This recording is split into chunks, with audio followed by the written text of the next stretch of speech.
On March 30th, I won first place at the Division C International Speech Contest. Would I have won that recognition if I had delivered that speech in this manner? One day in 2009, I received an email from a TV director.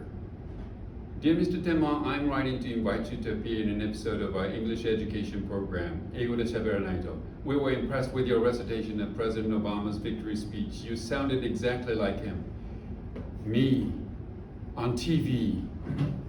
It should boost my career as an English teacher. I'm going to be rich. No, of course not. It sounded monotonous. It sounded dull, right? You want to have an impact.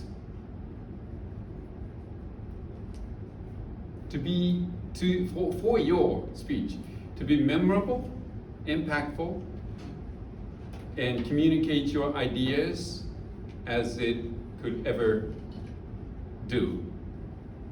So let's talk about it. The key lies with vocal variety, right? There are so many different elements in vocal variety. In Toastmasters, have 5 of them in their texts. Do you know what they are? No? Okay, I will show those 5, so tell you those 5s in the order I think is most powerful and easy to incorporate. The first one, pause. Second one, pace. Third and fourth will be pitch and volume. And the last one is tone. First one, pause. Taking pauses. Objection. Okay. How many pauses do I have to take? Too long to stop. I cannot concentrate on the speech. Good point. You can control the duration you want to pause, and that adds to your speech. Let me go back to what I was talking about. There are 4 different kinds of places you can pause.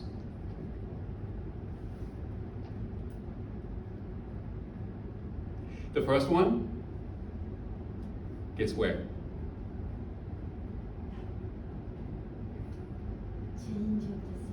Change of the scene. Oh, okay, yeah, that could be good. Yes. Well, it is not included in my script. Yeah. Yeah, Robert. I don't know really when to do that. It is, yes, that's something extra to what I have prepared, but that's really good. That's really good. I would say, the first place you can pause is even before you start speaking. Do you remember Robert said, phones down, before he introduced me? That's a regular occurrence. When you stand up on the stage and start to speak, not everyone is engaged. They are probably distracted with their phone, with what they are going to eat this evening. Random thoughts comes and goes, right? So you can pause, and when silence continues on more than usual, people will notice, right? And they begin to think, what's going on? And then pay attention. That's when they are ready to listen. So pause before you start speaking. Second place you can pause is before you say something very important.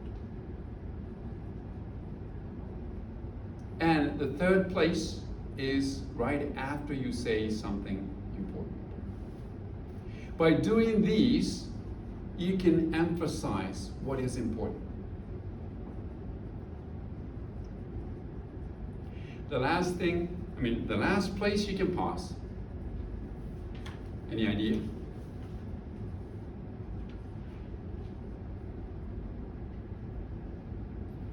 Of course, we can add what Mariko presented.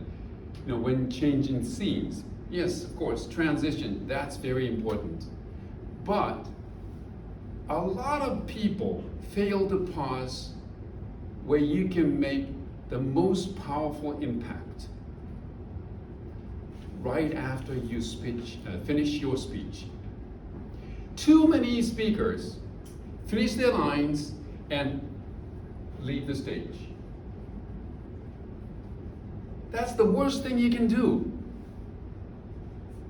You know, for example, in my speech, contest speech, compare these two, okay? Trust their trust and give it your best shot. That's number one, okay? Number two,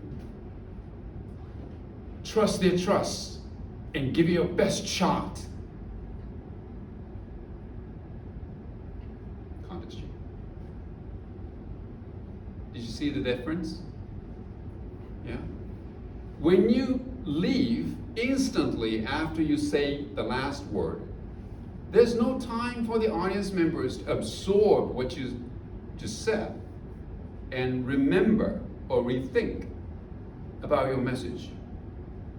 And what you spend 7 minutes to convey to your audience for will go down the drain. They won't remember. So pause for 2-3 seconds after you stop speaking so that they can reflect on what they've just heard so that they can remember your speech even more. Okay, I think I'm spending too much time on the first item. Second item, pace. When you are saying something very important, you might want to slow down, right? You want your words to be clearly heard by the audience so that they can understand the main ideas. But on the other hand, when you are talking about some examples, random examples, you might want to speed up. In my contest speech, in the very beginning part of the speech, I said something like, some of us declined an invitation to compete in a speech contest. Even this is just an example, so I don't really have to spend too much time emphasize, but because this is just an example. So when you're talking about main points, you might want to slow down, and when you're talking about something unimportant or some examples, you can speed up a little bit, so that the listeners can automatically notice what's important and what is not as important. Hideo-san, I have Oh, a yes. quick question Yes. with my opinions. So as a Toastmasters, we also practice speech as a business setting, as a business professional setting. And then usually in the business setting, the meeting time is pretty limited, and you really want to make sure that your main concern or main point is directly communicated to your supervisor or managers. And in that sense, when you take pauses or when you take space slowly, then your manager or supervisor might want to just rush you and get to the point, like, okay, what do you want to say as a conclusion? So like, how would you manage that situation when you're not able to take the space or the flow timings? Okay, it's a good point, valid point, right? Time constraints. So you can change the order of things you mentioned. Of course, in business setting, the results or outcome or the main point should be mentioned in the first place, at the very beginning of your presentation. And then you can add examples or reasons, things to support the main idea. And you can still use some pauses. If you're talking about 15-second pauses, it will be a distraction. but you can pause for 2 seconds, 3 seconds, and it shouldn't hurt. And then they should appreciate these pauses because it tells them what is the main point and what are the examples and reasons, right? So speech organization is one thing, and taking pauses will add to the presentation. Did I make it clear? Okay, Yes. beautiful. Thank you very much.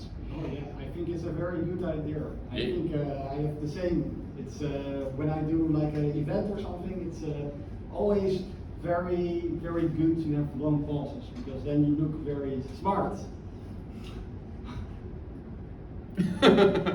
Pause.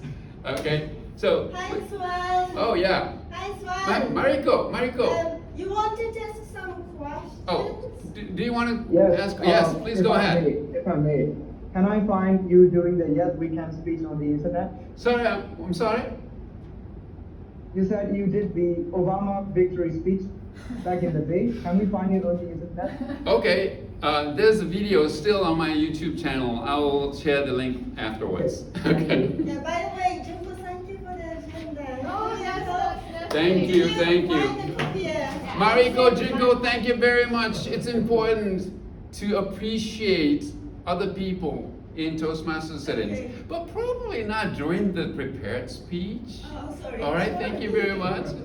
Can we go on? Yes, please. All right. So we've talked about pause, pace, and pitch and tone, pitch and volume can be utilized in many different ways. First, you can signify who is speaking. You know, there are some slow speakers, and there are some confident speakers, some introverts, different characters, have different, of course, different age groups. There are some characteristics in the way they speak. Probably New Yorkers speak fast. And sometimes a high-pitched voice can represent a female person and a deep voice for a confident male person. So that's something we can do to add to your presentation. And the last one is really difficult, tone. Tone represents how you feel or how the characters feel. And sometimes in Toastmasters, we overdo this. Have you seen a speech like when the speaker says, "Oh my God!"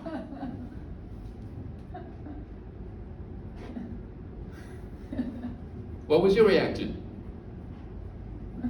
Strange. It's too loud. Yeah, it's too loud, and it's too over-exaggerated, isn't it? Have you seen in real life who does that? Oh my God! Yes.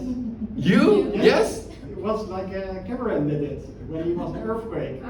Oh, yeah. But, okay, Have you ever done something like that? have I done anything like that? Yeah. No. Your speech. No, No? no, Okay. no. I think you should try it. It's fun. Because when you overdo it, or probably the better word to use is, if you choreograph your delivery or vocal variety, like, But it's fun. oh my God, it turns the audience off. Some might find it fun, but some will be turned off because it's so artificial, it's so unnatural. You have to look natural. You have to be present on the stage. You have to be yourself.